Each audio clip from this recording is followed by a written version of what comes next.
ಶ್ರೀ ಗುರುಭ್ಯೋ ನಮಃ. ಶ್ರೀಮತೆ ರಾಮಾನುಜಾಯ ನಮಃ. ಸಮಸ್ತ ವೀಕ್ಷಕರಿಗೆ ಅಚಿಂತ್ಯ ವೇದಿಕ್ ವಿಷನ್ಗೆ ಸ್ವಾಗತ. ಹಿಮಕುಂದ ಮೃಣಾಳಾಭಾಂ ದೈತ್ಯಾನಾಂ ಪರಮಂ ಗುರುಂ ಸರ್ವಶಾಸ್ತ್ರ ಪ್ರವಕ್ತಾರಂ ಭಾರ್ಗವಂ ಪ್ರಣಮಾಮ್ಯಹಂ. ಸ್ನೇಹಿತರೆ, ಈ ದಿನ ಶುಕ್ರನ ಬಗ್ಗೆ, ಶುಕ್ರನ ವಿಶೇಷ ಗುಣಗಳ ಬಗ್ಗೆ ತಿಳಿಯೋಣ ಬನ್ನಿ. ಸ್ನೇಹಿತರೆ, ಪ್ರತಿ ವ್ಯಕ್ತಿಯ ಜೀವನದಲ್ಲಿ ಶುಕ್ರ ಬಹಳ ಅತ್ಯುತ್ತಮವಾಗಿರ್ತಕ್ಕಂತಹ ಫಲವನ್ನು ಕೊಡ್ತಕ್ಕಂಥವನು. ಮದುವೆ ಆಗಿರಬಹುದು, ಲಕ್ಸುರಿ ಆಗಿರಬಹುದು, ಬಹಳ ಆಡಂಬರದ ಜೀವನ, ವಾಹನಗಳು, ಪ್ರತಿಯೊಂದು ಬೇಕಾದರೂ ಕೂಡ ಶುಕ್ರ ಇರಬೇಕು. ಆ ಶುಕ್ರ ಯಾವುದೇ ವ್ಯಕ್ತಿಯ ಜಾತಕದಲ್ಲಿ ಉತ್ತಮವಾಗಿರ್ತಕ್ಕಂತಹ ಸ್ಥಾನದಲ್ಲಿದ್ದಾನೆ ಅಥವಾ ಗ್ರಹಗಳ ಸಂಯೋಗದಲ್ಲಿ ಗುರುವಿನ ಜೊತೆ ಅಥವಾ ಶನಿಯ ಜೊತೆ ಅವನಿಗೆ ಕಾಂಬಿನೇಷನ್ ಬಂದಿದೆ ಅಂದರೆ ಅವನು ಕೊಡ್ತಕ್ಕಂತಹ ಫಲಗಳು ಅತ್ಯುತ್ತಮವಾಗಿರುತ್ತೆ. ಆ ಶುಕ್ರ ಚೆನ್ನಾಗಿದ್ದಾನೆ ಅಂದರೆ ಅಥವಾ ಶುಕ್ರ ದಿಶೆ ಬಂದಿದೆ ಅಂದರೆ ಸಾಕು, ಎಲ್ಲರೂ ಹೇಳ್ತಾರೆ ಶುಕ್ರ ದಿಶೆ ಬಂದಿದೆ ಅಂದರೆ ಅವನಿನ್ನು ತುಂಬ ಅದ್ಭುತವಾಗಿರ್ತಕ್ಕಂತಹ ಜೀವನವನ್ನು ನಡೆಸ್ತಾನೆ, ಬಹಳ ಅತ್ಯುತ್ತಮವಾಗಿರ್ತಕ್ಕಂತಹ ಸ್ಥಾನದಲ್ಲಿರ್ತಾನೆ ಅಂತ ಜ್ಯೋತಿಷಿಗಳು ಹೇಳ್ತಕ್ಕಂತಹ ಮಾತು.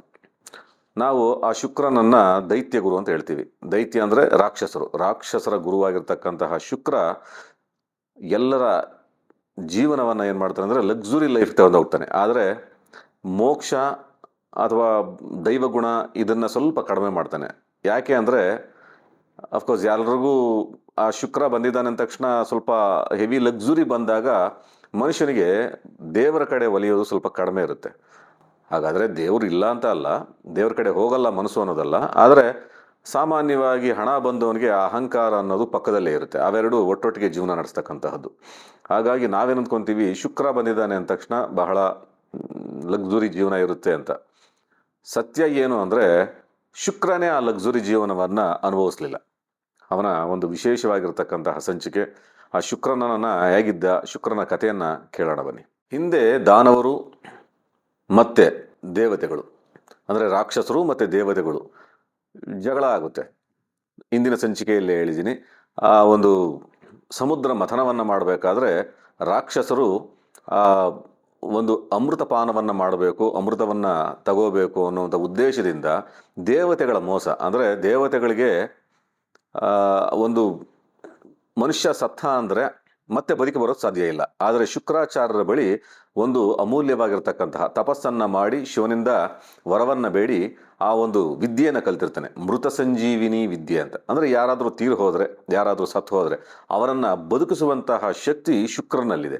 ಆ ಶುಕ್ರನಿಗೆ ಆ ಒಂದು ವಿದ್ಯೆ ಇದ್ದಿದ್ದರಿಂದನೇ ಆ ರಾಕ್ಷಸರು ಏನು ಮಾಡಿದ್ರು, ಅವರಿಗೆ ಸಾವೇ ಇಲ್ದಾಗ ಯಾವಾಗಲೂ ಬದುಕ್ತಾ ಇದ್ರು. ಆದರೆ ದೇವತೆಗಳು ಮತ್ತು ರಾಕ್ಷಸರಿಗೆ ಯುದ್ಧ ನಡೆದಾಗ ಯಾವಾಗಲೂ ದೇವತೆಗಳ ಸೈನ್ಯ ತೀರೋಗ್ತಾ ಇರುತ್ತೆ, ಇವರ ಸೈನ್ಯ ಮಾತ್ರ ಯಾವಾಗಲೂ ಅಂದರೆ ಶುಕ್ರನಿಂದ ಮತ್ತೆ ಬದುಕಿ ಬರ್ತಕ್ಕಂತಹದ್ದು. ದೇವತೆಗಳಿಗೆ ಬಹಳ ತಲೆನೋವಾಗಿರುತ್ತೆ. ಹಾಗಾಗಿ ಶುಕ್ರ ಯಾವಾಗಲೂ ದೈತ್ಯ ಪರವನ್ನು ವಹಿಸಿರ್ತಾನೆ. ಈ ಯುದ್ಧ ಮಾಡಬೇಕಾದ್ರೆ ಅಥವಾ ಒಂದು ಅಮೃತ ಮಥನವನ್ನು ಮಾಡಿದಾಗ ಏನಾಗಿರುತ್ತೆ, ದೇವತೆಗಳು ಮತ್ತು ರಾಕ್ಷಸರು ಇಬ್ಬರೂ ಸೇರಿ ಕೆಲಸ ಮಾಡಿರ್ತಾರೆ. ಆ ಅಮೃತವೇನೋ ಬಂದಿರುತ್ತೆ, ಆದರೆ ಕೊಡಬೇಕಾದ್ರೆ ವಿಷ್ಣು ಏನು ಮಾಡ್ತಾನೆ, ತನ್ನ ಮಾಯಾರೂಪದಿಂದ ಏನು ಮಾಡ್ತಾನೆ, ಇವರಿಗೆ ಮೋಹಿನಿ ಅವತಾರವನ್ನು ಎತ್ತಿ ಇವರಿಗೆ ಆ ಅಮೃತವನ್ನು ಕೊಡಲ್ಲ. ರಾಹು ಮಾತ್ರ ವೇಷವನ್ನು ಮರೆಸಿ ಆ ಸ್ಥಳದಲ್ಲಿ ಕುಳಿತುಕೊಂಡು ಅದನ್ನು ಕುಡಿದು ಬಿಟ್ಟಿರ್ತಾನೆ. ವಿಷ್ಣು ಸುದರ್ಶನ ಚಕ್ರದಿಂದ ಅವನ ತಲೆಯನ್ನು ಕಡಿದು ರಾಹು ಕೇತುಗಳು ಎಂಬತಕ್ಕಂತಹ ಎರಡು ಗ್ರಹಗಳು ಅಲ್ಲಿ ಸೃಷ್ಟಿಯಾಗುತ್ತೆ. ಆದರೆ ಈತನಿಗೆ ಏನು ಒಂದು ತುಂಬ ನೋವಾಗ್ತಕ್ಕಂಥ ಸಂಗತಿ ಅಂದರೆ ಇಬ್ಬರೂ ಕಷ್ಟಪಟ್ಟಿದ್ದಾರೆ. ಅಂದರೆ ದೈತ್ಯರು ಮತ್ತು ದೇವತೆಗಳು ಇಬ್ಬರೂ ಕಷ್ಟಪಟ್ಟಿದ್ದಾರೆ. ಕಷ್ಟಪಟ್ಟ ಮೇಲೆ ಇಬ್ಬರಿಗೂ ಆ ಬರ್ತಕ್ಕಂತಹ ಫಲ ಸಮಾನವಾಗಿರಬೇಕು. ದೇವತೆಗಳಾದರೆ ವಿಷ್ಣು ಆದರೆ ಇವರನ್ನು ಮಾತ್ರ ಸಂತೈಸಿ ಇವರಿಗೆ ಮಾತ್ರ ಬೇಕಾಗಿರ್ತಕ್ಕಂಥದ್ದು ಕೊಡ್ತಾನೆ, ಆದರೆ ದೈತ್ಯರಿಗೆ ಕೊಡಲ್ಲ ಅನ್ನೋ ಒಂದು ಕೋಪದಿಂದ ಏನು ಮಾಡ್ತಾನೆ, ಇವನು ಅವರ ಪಕ್ಷವನ್ನು ಸೇರ್ತಾನೆ. ನಿಜವಾಗಲೂ ಶುಕ್ರ ರಾಕ್ಷಸ ಅಲ್ಲ. ಶುಕ್ರ ಮತ್ತು ಗುರು, ನಾವೇನು ಬೃಹಸ್ಪತಾಚಾರ್ಯರು ಅಂತ ಹೇಳ್ತೀವಲ್ವ, ಆ ದೇವಗುರುಗಳಾಗಿರ್ತಕ್ಕಂಥ ಬೃಹಸ್ಪತಿ ಅವರು ಇವರು ಅಣ್ಣ ತಮ್ಮಂದ್ರೆ ಆಗಬೇಕು. ಒಂದು ರೀತಿಯಲ್ಲಿ ದಾಯಾದಿಗಳು ಅಂದರೆ ಅಣ್ಣನ ಮಕ್ಕಳು ತಮ್ಮನ ಮಕ್ಕಳು ಅಂತೀವಲ್ಲ, ಹಾಗಾಗಿ ಇವರಿಬ್ಬರು ಅಣ್ಣ ತಮ್ಮಂದ್ರೇನೆ. ಆದರೆ ಈ ಶುಕ್ರಾಚಾರ್ಯ ಏನು ಮಾಡ್ತಾರೆ, ದೈತ್ಯರಿಗೆ ಮಾಡಿರ್ತಕ್ಕಂತಹ ವಿಷ್ಣುವಿನ ಮೋಸದಿಂದ ಇವರು ಆ ದೈತ್ಯರಿಗೆ ಗುರುವಾಗಿ ನಿಂತ್ಕೊಂಡ್ಬಿಟ್ಟಿರ್ತಾರೆ. ಈ ದೈತ್ಯ ಗುರುನ ನಾವು ಸಾಮಾನ್ಯವಾಗಿ ಏನು ಮಾಡ್ತೀವಿ, ಶುಕ್ರನಿಂದ ಬಂದಿರತಕ್ಕಂತಹ ಒಂದು ಫಲಗಳೆಲ್ಲನೂ ಅವನ ಫಲಗಳು ಬಂದಿದೆ ಅಂದರೆ ಸಾಕು, ವ್ಯಕ್ತಿಯೂ ಸಹ ಆ ದೈತ್ಯನೇ ಆಗ್ತಾನೆ. ಇದನ್ನು ಸಂಕೋಚನೆ ಇಲ್ಲದೆ ಹೇಳಬೇಕು. ಯಾಕೆ ಅಂದರೆ ಆ ಲಕ್ಸುರಿ ಲೈಫ್ ಅಂತ ಬಂದ ತಕ್ಷಣ ಮನುಷ್ಯ ಸ್ವಲ್ಪ ಮೃಗಿ ಮೃಗೀಯವಾಗಿರ್ತಕ್ಕಂತಹ ಗುಣಗಳು ಅವನಲ್ಲಿ ಬಂದ್ಬಿಡುತ್ತೆ. ಅದು ನಾವು ಮಾಡ್ತಕ್ಕಂತಹದ್ದಲ್ಲ, ಪ್ರಕೃತಿಯೇ ಅವನತ್ತ ಒಲಿಸುತ್ತೆ. ಮಹಾವಿಷ್ಣು ವಾಮನನ ಅವತಾರವನ್ನ ಎತ್ತಿ ಬಲಿಚಕ್ರವರ್ತಿಯನ್ನ ಪಾತಾಳಕ್ಕೆ ಕಳಿಸಿದ ನಂತರ ಪಾತಾಳದಲ್ಲಿ ಬಲಿಚಕ್ರವರ್ತಿ ಪಾತಾಳದ ಅರಸನಾಗಿ ಅಲ್ಲೇ ಇರ್ತಾನೆ. ಆದರೆ ಇಲ್ಲಿ ದೈತ್ಯರ ಒಂದು ರಾಜನಾಗಿ ವೃಷಪರ್ವ ಅಂತಕ್ಕಂತಹ ಮಹಾರಾಜ ಆಳ್ವಿಕೆಯನ್ನು ಮಾಡ್ತಾ ಇರ್ತಾನೆ. ಆ ವೃಷಪರ್ವನಿಗೆ ಪ್ರಧಾನಮಂತ್ರಿ, ಪುರೋಹಿತರು, ಕುಲಗುರುಗಳು ಎಲ್ಲ ಆಗಿ ಶುಕ್ರಾಚಾರ್ಯರೇ ಇವರನ್ನ ನೋಡ್ಕೋತಾ ಇರ್ತಾರೆ. ಆದರೆ ಅವರ ಒಂದು ಆಶ್ರಮದಲ್ಲಿ ಅವರು ಯಾವುದೇ ಕಾರಣಕ್ಕೂ ಮಹಾರಾಜನ ಆಳ್ವಿಕೆಯಲ್ಲಿ ಮಹಾರಾಜ ಕೊಡ್ತಕ್ಕಂಥ ಲಗ್ಸುರಿಯ ಜೀವನದಲ್ಲಿ ಮಾತ್ರ ಇರೋದಿಲ್ಲ. ಇವರು ಒಂದು ಚಿಕ್ಕದಾಗಿರ್ತಕ್ಕಂತಹ ಕುಟೀರ, ಅವರದೇ ಆಗಿರ್ತಕ್ಕಂಥ ಆಶ್ರಮವನ್ನ ಕಟ್ಟಿಕೊಂಡು ಆ ಆಶ್ರಮದಲ್ಲಿ ಇವರು ಸಾದಾ ಸೀದಾ ಒಬ್ಬ ಒಂದು ಸನ್ಯಾಸಿಯಂತೆ ಬಿಳಿಯ ವೇಷ ಅಂದರೆ ಬಿಳಿ ಬಟ್ಟೆಗಳನ್ನು ಹಾಕ್ಕೊಂಡು ಇವರು ಇಲ್ಲಿ ಒಂದು ಅವರ ಆಶ್ರಮದಲ್ಲಿ ಜೀವನವನ್ನು ಮಾಡ್ತಾ ಇರ್ತಾರೆ. ಈ ದೇವತೆಗಳಿಗೆಲ್ಲ ಯೋಚನೆ ಆಗುತ್ತೆ, ಈ ಶುಕ್ರಾಚಾರ್ಯರು ಯಾವಾಗಲೂ ಅಂದರೆ ಯಾವ ಒಬ್ಬ ದೈತ್ಯನು ಸತ್ತು ಹೋದ್ರು ಸಾಕು ಇವರನ್ನ ಸೃಷ್ಟಿ ಮಾಡಿಬಿಡ್ತಾರೆ, ಮತ್ತೆ ಮತ್ತೆ ಆ ದೈತ್ಯ ಹುಟ್ಟು ಬರ್ತಾ ಇದ್ದಾನೆ. ಹಾಗಾಗಿ ಇವರಿಗೆಲ್ಲ ತಲೆನೋವಾಗಿರುತ್ತೆ. ಇವರೆಲ್ಲ ಕುಳಿತುಕೊಂಡು ಯೋಚನೆ ಮಾಡ್ತಾರೆ, ದೇವತೆಗಳೆಲ್ಲ ಕುಳಿತುಕೊಂಡು, ಇಂದ್ರ ಮತ್ತೆ ಅವ್ರ ಗುರುಗಳಾಗಿರ್ತಕ್ಕಂಥ ಬೃಹಸ್ಪತಿ ಎಲ್ಲ ಕುಳಿತುಕೊಂಡು ಯೋಚನೆ ಮಾಡ್ತಾ ಇರ್ತಾರೆ. ಇದಕ್ಕೇನಾದರೂ ಒಂದು ಸೊಲ್ಯೂಷನ್ ಬೇಕು. ಇದನ್ನ ಯಾವ ರೀತಿಯಲ್ಲಾದರೂ ಅವರಲ್ಲಿರ್ತಕ್ಕಂತಹ ವಿದ್ಯೆಯನ್ನು ತೆಗೆದುಕೊಂಡು ಬರಬೇಕು. ಅಂದರೆ ಮೃತ ಸಂಜೀವಿನಿ ವಿದ್ಯೆಯನ್ನ ನಮ್ಮಲ್ಲಿ ಯಾರಾದರೂ ಕಲಿಬೇಕು. ಯಾರು ಕಲಿತಾರೆ ಅಂತ ಯೋಚನೆ ಮಾಡ್ತಾರೆ. ಕಲಿಬೇಕು ಅಂತ ಯೋಚನೆ ಮಾಡಿದಾಗ ಬಹಳಷ್ಟು ಇವ್ರ ಚಿಂತೆಗಳೆಲ್ಲ ಬಹಳ ಆಗುತ್ತೆ. ಆದರೆ ಅಲ್ಲಿ ಯಾರು ಸೂಕ್ತವಾಗಿರ್ತಕ್ಕಂಥ ವ್ಯಕ್ತಿ ಸಿಗಲ್ಲ. ಆ ಸಮಯದಲ್ಲಿ ಏನಾಗುತ್ತೆ, ದೇವಗುರುಗಳಾಗಿರ್ತಕ್ಕಂತಹ ಬೃಹಸ್ಪತಾಚಾರ್ಯರು ತನ್ನ ಮಗನಾಗಿರ್ತಕ್ಕಂಥ ಕಚನನ್ನ ಕರೆದು ಕೇಳ್ತಾರೆ, ನೀನು ಒಂದು ಕಾರ್ಯವನ್ನ ಸಾಧಿಸಬೇಕಾಗಿದೆ. ಈ ಕಾರ್ಯವನ್ನ ಸಾಧಿಸಿದ್ದೇ ಆದರೆ ದೇವತೆಗಳು ಅಮರರಾಗ್ಬಿಡ್ತಾರೆ. ಇವರು ಎಷ್ಟೇ ಅಮೃತವನ್ನ ಕುಡಿದ್ರೂ ಸಹ ಯುದ್ಧ ಮಾಡಿದಾಗ ಸತ್ ಹೋದ್ರು ಅಂದ್ರೆ ಮತ್ತೆ ಬದುಕಕ್ಕಾಗಲ್ಲ ಅವರು. ಹಾಗಾಗಿ ಆ ಮೃತ ಸಂಜೀವಿನಿ ವಿದ್ಯೆಯನ್ನು ನೀನು ಸಾಧಿಸ್ಕೊಂಡೇ ಬರಬೇಕು ಅಂತ ಹೇಳ್ತಾರೆ. ಆಗ ಆ ಕಚ ಹೇಳ್ತಾನೆ, ಸರಿ ತಂದೆ, ನಾನು ಹೇಗಾದ್ರೂ ಮಾಡಿ ಅದನ್ನ ಸಾಧಿಸ್ಕೊಂಡೇ ಬರ್ತೀನಿ ಅಂತ ಶುಕ್ರಾಚಾರ್ಯರ ಬಳಿಗೆ ಹೋಗ್ತಾನೆ. ಶುಕ್ರಾಚಾರ್ಯರ ಬಳಿ ಹೋದಾಗ ಶುಕ್ರಾಚಾರ್ಯರು ಒಂದು ಒಂದು ಚೇರ್ನಲ್ಲಿ ಕುಳಿತುಕೊಂಡು ಅವರ ಆಶ್ರಮದಲ್ಲಿ ಚೇರ್ನಲ್ಲಿ ಕುಳಿತುಕೊಂಡು, ಇನ್ನೂ ಬೆಳಗ್ಗೆ ಆಗಿದೆ, ಬೆಳಗ್ಗೆ ಆಗಿರ್ಬೇಕಾದ್ರೆ ಅವರು ಬೆಳಗ್ಗೆ ಸಮಯದಲ್ಲೇ ಸುರಪಾನವನ್ನ ಸೇವಿಸುವಂತಹ ಅಭ್ಯಾಸ, ಸುರಪಾನವನ್ನ ಸೇವಿಸ್ತಾ ಕುಳಿತುಕೊಂಡಿರ್ತಾರೆ. ಈತ ಆ ಆಶ್ರಮಕ್ಕೆ ಹೊರಟಾಗ ಆಶ್ರಮದಲ್ಲಿ ಅಲ್ಲೊಂದು ಬಾಳೆ ತೋಟ ಇರುತ್ತೆ. ಬಾಳೆ ತೋಟದಲ್ಲಿ ಎಲ್ಲಂದ್ರೆ ಅಲ್ಲಿ ಬಿದ್ದಿರ್ತಕ್ಕಂಥ ಗರಿಗಳು, ಆ ಪಾತಿ ಆಗದಿರ್ತಕ್ಕಂತಹ ಒಂದು ಗಿಡಗಳು ಎಲ್ಲ ನೋಡ್ತಾರೆ. ಈತ ಏನು ಮಾಡಲ್ಲ, ನೇರವಾಗಿ ಹೋಗಿ ಆ ಗಿಡಗಳಿರ್ತಕ್ಕಂತಹ ಆ ಗರಿಗಳನ್ನೆಲ್ಲ ತೆಗೆದು ಅದನ್ನೆಲ್ಲ ಪಕ್ಕಕ್ಕೆ ತಳ್ಳಿ ಅಲ್ಲಿ ಎಲ್ಲಿ ಪಾತಿ ಇಲ್ವೋ ಅಲ್ಲೆಲ್ಲ ಪಾತಿ ಕಟ್ಟಿ ನೀರನ್ನು ಹಾಯಿಸೋದೆಲ್ಲ ಮಾಡ್ತಾ ಇರ್ತಾರೆ. ಶುಕ್ರಾಚಾರ್ಯ ನೋಡ್ತಾರೆ, ಯಾರೋ ಹೊಸ ಹುಡುಗ, ತುಂಬ ತೇಜಸ್ಸಿನಿಂದ ಕೂಡಿರ್ತಕ್ಕಂತಹವನು, ತುಂಬ ಎತ್ತರವಾಗಿರ್ತಕ್ಕಂತಹ ವ್ಯಕ್ತಿ, ಮುಖದಲ್ಲಿ ತುಂಬ ಅದ್ಭುತವಾಗಿರ್ತಕ್ಕಂಥ ಸೌಂದರ್ಯ, ಯಾರಪ್ಪ ಅಂತ ಹೇಳಿ ಕರೀತಾರೆ. ಬಾಪ್ಪ, ನೀನು ಯಾರಿಲ್ಲಿ ನನ್ನ ಒಂದು ಆಶ್ರಮದಲ್ಲಿ ಬಂದು ನೀನು ಇದರ ಕೆಲಸ ಮಾಡ್ತಾ ಇದೆಯಲ್ಲ, ಏನು ಅಂತ ಕೇಳಿದಾಗ ಅವರ ಪಾದಗಳಿಗೆ ಬೀಳ್ತಾನೆ. ಪಾದಗಳಿಗೆ ಬಿದ್ದು, ಗುರುಗಳೇ, ನಾನು ನಿಮ್ಮಲ್ಲಿ ವಿದ್ಯೆಯನ್ನು ಕಲಿಬೇಕು ಅಂತಹ ವಿದ್ಯಾರ್ಥಿಯಾಗಿ ವಿದ್ಯಾರ್ಜನೆಗೋಸ್ಕರ ನಮ್ಮಲ್ಲಿ ಬಂದಿದ್ದೀನಿ ಅಂತಾರೆ. ನೀನು ಇಲ್ಲಿ ವಿದ್ಯಾಭ್ಯಾಸ ಮಾಡ್ತೀಯಾ, ನೀನು ಯಾರು, ನಿನ್ನ ಬ್ಯಾಕ್ಗ್ರೌಂಡ್ ಏನು ಅಂತ ಕೇಳ್ತಾರೆ. ಅವ್ರು ಹೇಳ್ತಾರೆ, ನಾನು ಒಬ್ಬ ಬ್ರಾಹ್ಮಣನ ಪುತ್ರ, ಆದರೆ ನನಗೆ ಈ ವಿದ್ಯೆ ಕಲಿಬೇಕು ಅನ್ಬೇಕಾದ್ರೆ ನಮಗೆ ಮುಂದೆ ಇರತಕ್ಕಂತಹ ಹಿಂದೆ ಇದ್ದಂತಹ ಗುರುಗಳು ಹೇಳ್ತಾರೆ, ಬಹಳ ಅದ್ಭುತವಾಗಿರ್ತಕ್ಕಂತಹ ಬಹಳ ಶಕ್ತಿಯುತವಾಗಿರ್ತಕ್ಕಂತಹ ವಿದ್ಯೆಗಳೆಲ್ಲ ಕೇಳಬೇಕು ಅಂದರೆ ನೀನು ಶುಕ್ರಾಚಾರ್ಯರ ಬಳಿ ಹೋಗುವಂದಾಗ ತಮ್ಮ ಶಿಷ್ಯವೃತ್ತಿಯನ್ನು ಪ್ರಾರಂಭಿಸಬೇಕು ಅಂತ ಬಂದಿದ್ದೀನಿ ಅಂತ ಕೇಳ್ಕೊತಾರೆ. ಅವ್ರು ಹೇಳ್ತಾರೆ, ಶಿಷ್ಯವೃತ್ತಿ ಮಾಡೋದಕ್ಕೇನು ತೊಂದರೆ ಇಲ್ಲ, ಮಾಡು, ಆದರೆ ಇಲ್ಲಿ ನಿಯಮ ನಿಷ್ಠೆ ಇದೆಲ್ಲ ಇದೆ, ಅದನ್ನೆಲ್ಲ ನೀನು ಮುಂದುವರ್ಸ್ಕೊಂಡು ಹೋಗೋದಾದರೆ ಮಾಡ್ಬೋದು ಅಂತಾರೆ. ಆಯಿತು ಗುರುಗಳೇ, ಮಾಡ್ತೀನಿ ಅಂತ ಹೋದ ತಕ್ಷಣವೇ ಅವರು ಒಪ್ಕೊಂಡ್ಬಿಡ್ತಾರೆ. ವಿದ್ಯೆ ಕೊಡೋದಕ್ಕೆ ಯಾವ ಹಿಂಜರಿಕೆನೂ ಇರೋದಿಲ್ಲ. ಆ ವಿದ್ಯೆ ಕೊಡ್ತೀನಿ ಅನ್ಬೇಕಾದ್ರೆ ಬಾಗಲಲ್ಲಿ ನಿಂತ್ಕೊಂಡು ಅವರ ಮಗಳಾಗಿರ್ತಕ್ಕಂತಹ ದೇವಯಾನಿ ನೋಡ್ತಾ ಇರ್ತಾಳೆ. ಅವನನ್ನು ನೋಡಿದ ತಕ್ಷಣ ಅವಳಿಗೆ ಬಹಳ ಮನಸ್ಸಾಗುತ್ತೆ. ಇಷ್ಟೊಂದು ಅದ್ಭುತವಾಗಿರ್ತಕ್ಕಂತಹ ಸುಂದರವಾಗಿರ್ತಕ್ಕಂತಹ ವ್ಯಕ್ತಿ, ಆ ತರುಣನನ್ನು ನೋಡಿದ ತಕ್ಷಣ ಇವಳಲ್ಲಿ ಮನಸ್ಸಲ್ಲಿ ಒಂದು ಪ್ರೀತಿ ಅನ್ನೋದು ಅಂಕುರ ಆಗೋಗುತ್ತೆ. ಆ ಪ್ರೀತಿ ಸೃಷ್ಟಿಯಾಗಿದ ತಕ್ಷಣ ಇವಳಿಗೆ ಆನಂದ ಆಗುತ್ತೆ, ಹಾಗಾದ್ರೆ ಇವನು ಇಲ್ಲೇ ಇರ್ತಾನೆ, ನಾನು ಇವನನ್ನು ಪ್ರೀತಿಸಬಹುದು ಅಂತ. ಈ ಗುರುಗಳೇನೋ ಹೇಳ್ತಾರೆ, ನೀನು ಬೆಳಗ್ಗೆ ಎದ್ದು ಸಂಧ್ಯಾ ವಂದನೆ ಮಾಡಬೇಕು, ವಿದ್ಯೆ ನನಗೆ ಯಾವಾಗ ಸಮಯ ಸಿಗುತ್ತೆ, ಯಾಕಂದರೆ ಇವರು ರಾಜಗುರುಗಳಾಗಿರ್ತಕ್ಕಂತಹವರು. ಆ ರಾಜಗುರುಗಳು ಸಮಯ ಸಿಕ್ಕಾಗ ನಾನು ಬಂದು ಪಾಠವನ್ನು ಪ್ರಾರಂಭಿಸ್ತೀನಿ, ನಾನು ಹೇಳ್ಕೊಡ್ತಕ್ಕಂತಹದ್ದು ನೀನು ನೀತಿ ಅಂದರೆ ನಿಯಮ ನಿಷ್ಠೆಯಿಂದ ನೀನು ಮಾಡ್ಕೊಂಡು ಹೋಗಬೇಕು. ಅದಾದ ನಂತರ ಬಿಡುವಿನ ಕಾಲದಲ್ಲಿ ನೀನು ಗೋವುಗಳನ್ನು ದನಗಳನ್ನು ಕಾಯುವಂತಹ ಕೆಲಸ ಮಾಡಬೇಕು, ಆ ದನಗಳನ್ನು ಹುಷಾರಾಗಿ ನೋಡ್ಕೋಬೇಕು, ಆ ಗೋ ಸಂತತಿಯನ್ನು ನೀನು ತುಂಬ ಅದ್ಭುತವಾಗಿ ಪರಿಪಾಲನೆ ಮಾಡ್ಕೊಂಡಿರ್ಬೇಕು. ಎಲ್ಲ ಕೇಳ್ತಾರೆ, ಆಯಿತು ಗುರುಗಳೇ ಒಪ್ಕೋತೀನಿ ಅಂತ. ಹಲವು ದಿನ ನಡೀತಾ ಇರುತ್ತೆ, ಹಲವು ವರ್ಷಗಳೇ ನಡೀತಾ ಇರುತ್ತೆ, ಒಂದು 3-4 ವರ್ಷ ನಡೆಯುತ್ತೆ. ಈಕೆ ತುಂಬ ಪ್ರೀತಿಸ್ತಾ ಇರ್ತಾಳೆ. ಪ್ರೀತಿಯನ್ನು ಇವನಲ್ಲಿ ಬಂದು ನಿವೇದನೆ ಮಾಡಬೇಕು ಅಂತ ಹೇಳ್ತಾಳೆ. ಆದರೆ ಇವನು ಯಾವುದೇ ಕಾರಣಕ್ಕೂ ಒಪ್ಪಲ್ಲ. ನನಗೆ ಆ ಪ್ರೀತಿಯಲ್ಲೆಲ್ಲ ಇಷ್ಟ ಇಲ್ಲ. ಆ ಪ್ರೀತಿಯಲ್ಲಿ ನಾನು ಬಂದಿರತಕ್ಕಂತಹ ಕೆಲಸ ವಿದ್ಯೆ ಕಲಿತಕ್ಕಂತಹದ್ದು. ನಾನು ಈ ಸಮಯದಲ್ಲಿ ಪ್ರೀತಿ, ಪ್ರೇಮ, ಪ್ರಣಯ ಅಂದ್ಕೊಂಡು ಏನಾದರೂ ಹೋದೆ ಅಂದರೆ ಗುರುಗಳ ಒಂದು ಕೋಪಕ್ಕೆ ಗುರಿ ಆಗ್ತೀನಿ. ಯಾಕೆಂದ್ರೆ ನೀನು ಗುರುಗಳ ಪುತ್ರಿ ಆಗಿದ್ಯಾ, ಆ ಗುರುಗಳ ಕೋಪಕ್ಕೆ ಗುರಿ ಆಗ್ತೀನಿ. ಎರಡನೆಯದಾಗಿ ನಾನು ನನ್ನ ವಿದ್ಯೆಯನ್ನು ಹಾಳು ಮಾಡ್ಕೋತೀನಿ. ಎರಡೂ ಇರೋದ್ರಿಂದ ನಾನು ದಯವಿಟ್ಟು ಯಾವುದೇ ಕಾರಣಕ್ಕೂ ನಾನು ನಿನ್ನ ಪ್ರೀತಿಯಲ್ಲಿ ಬೀಳಲ್ಲ. ತುಂಬ ಗ್ಯಾಪನ್ನು ಮೇಂಟೈನ್ ಮಾಡ್ತಾ ಇರ್ತಾನೆ. ಅವಳ ಹತ್ರ ಹೋಗಲ್ಲ. ಇವನು ಯಾವಾಗಲೂ ಸ್ವಲ್ಪ ದೂರದಲ್ಲೇ ಇರತಕ್ಕಂತಹದ್ದು, ಅವಳಿಂದ ದೂರನೇ ಮೇಂಟೈನ್ ಮಾಡ್ತಾ ಇರ್ತಾನೆ. ಆದರೆ ಅವಳು ಬಿಡಲ್ಲ. ಹೇಗಾದರೂ ಆಗಲಿ ಇವನು ಪ್ರೀತಿನ ಪಡೆದೇ ಪಡಿತೀನಿ ಅಂತ ಇವನ ಮೇಲೆ ಹಂಬಲ ಪಡ್ತಾನೆ ಇರ್ತಾಳೆ. ಹೀಗೆ ಹಲವು ದಿನ ನಡೀತಾ ಇರುತ್ತೆ. ನಡೀತಾ ಇರಬೇಕಾದ್ರೆ ರಾಜನಲ್ಲಿರ್ತಕ್ಕಂತಹ ಕೆಲವಾರು ವ್ಯಕ್ತಿಗಳಿಗೆಲ್ಲ ಭಯ ಬರುತ್ತೆ. ಈ ಬಂದಿರತಕ್ಕಂತಹ ವ್ಯಕ್ತಿ ಯಾರು? ಇವನು ತುಂಬ ಅಂದರೆ ಆ ಗುರುಗಳಲ್ಲಿ ತುಂಬ ಪ್ರೀತಿಯಿಂದ ಆ ಒಂದು ತುಂಬ ಅಂದರೆ ಬಾಂಡಿಂಗ್ ಅಂತೀವಲ್ವ, ಅವರಲ್ಲಿ ತುಂಬ ಹಚ್ಕೊಂಡ್ಬಿಟ್ಟಿದ್ದಾರೆ. ಗುರುಗಳು ಇವನನ್ನು ಹಚ್ಕೊಂಡಿದ್ದಾರೆ, ಇವನು ಗುರುಗಳನ್ನ ಹಚ್ಕೊಂಡಿದ್ದಾನೆ.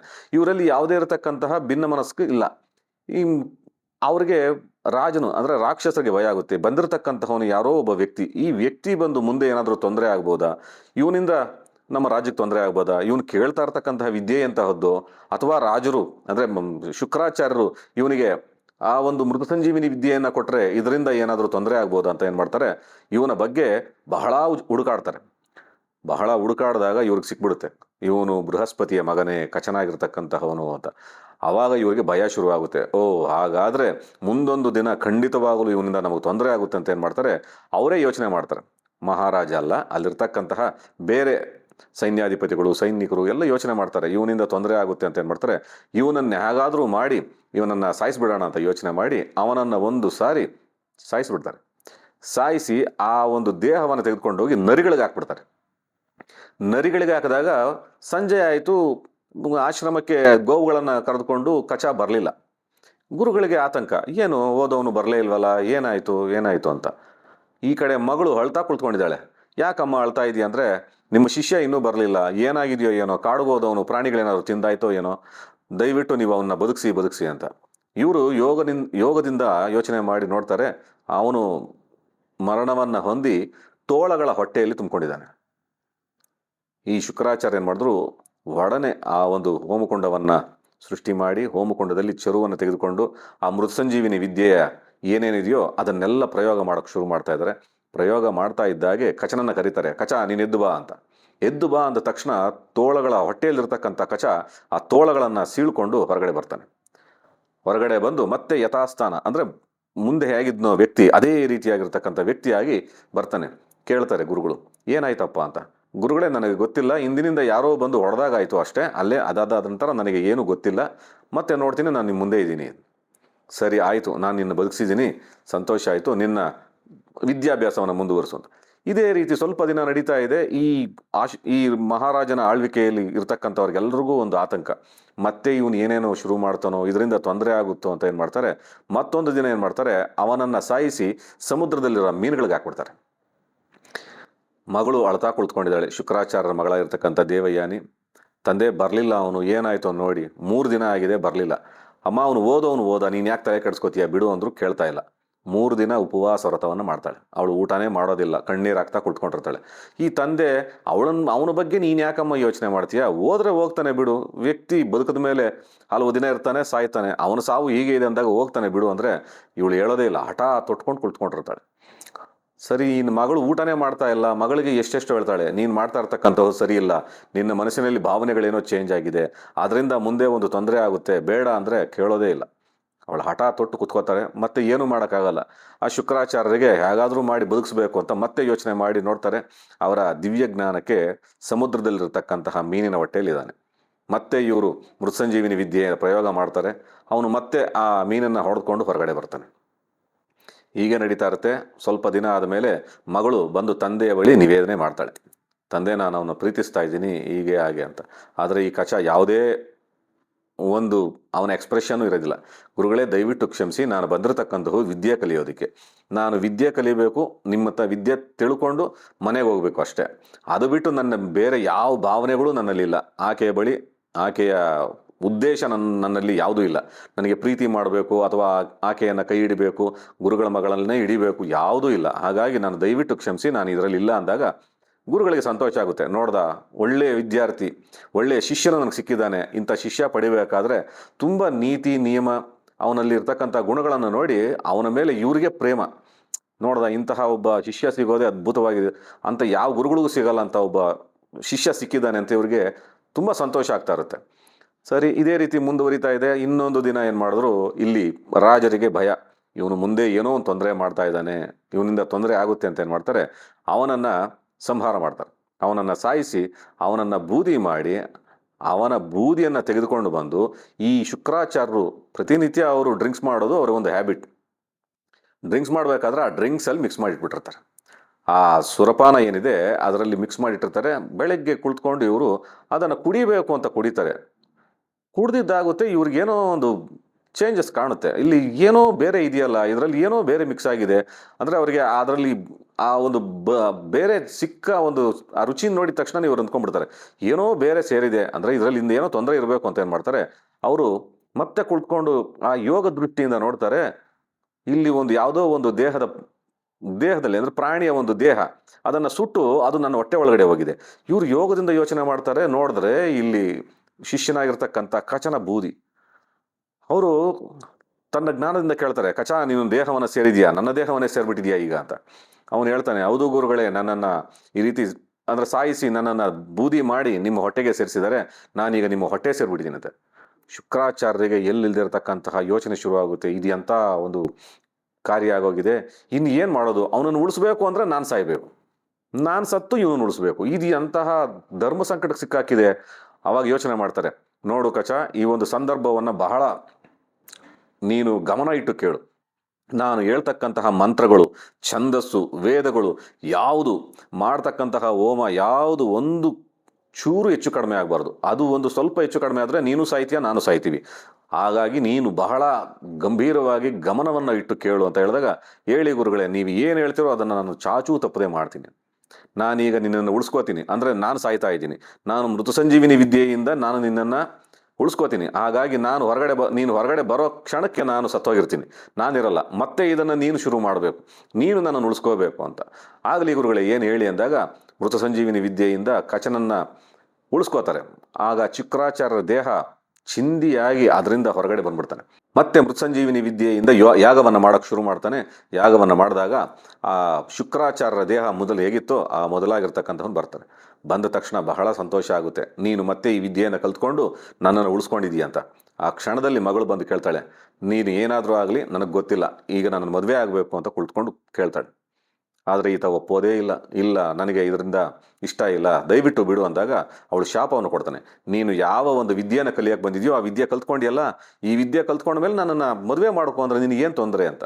ಇಲ್ಲ, ನಾನು ಆಗೋದಿಲ್ಲ, ನಾವಿಬ್ಬರು ಅಣ್ಣ ತಮ್ಮಂದ್ರ ಮಕ್ಕಳಾಗ್ಬಿಡ್ತೀವಿ, ನೀವು ನನಗೆ ತಂಗಿ ಆಗಬೇಕು ಅಂದಾಗ ಅವಳೇನು ಮಾಡ್ತಾಳೆ, ಶಾಪ ಕೊಡ್ತಾಳೆ. ನೀನು ಯಾವುದಾದ್ರೆ ಮೃತ ಸಂಜೀವಿನಿ ವಿದ್ಯೆ ಕಲ್ತಿದೆಯೋ ಅದು ನೀನು ಪ್ರಯೋಗ ಮಾಡಿದಾಗ ಆ ಪ್ರಯೋಗ ಆಗದೇ ಇರಲಿ ಅಂತ ಶಾಪವನ್ನು ಕೊಟ್ಬಿಡ್ತಾಳೆ.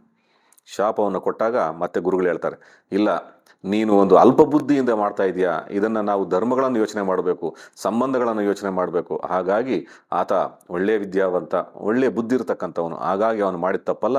ನೋಡು, ನೀನು ಇನ್ನು ಮುಂದೆ ಈ ಯಾವ ವಿದ್ಯೆ ಪ್ರಯೋಗ ಮಾಡಬೇಕು ಅಂದ್ಕೊಂಡಿದೆಯೋ ನಿನ್ನಿಂದ ಆಗಲ್ಲ, ನೀನು ಬೇರೊಬ್ಬರಿಗೆ ಹೇಳಿ ಅವ್ರ ಕಡೆಯಿಂದ ಮಾಡಿಸಿದ್ರೆ ಮಾತ್ರ ಈ ವಿದ್ಯೆ ಫಲಕಾರಿ ಆಗುತ್ತೆ.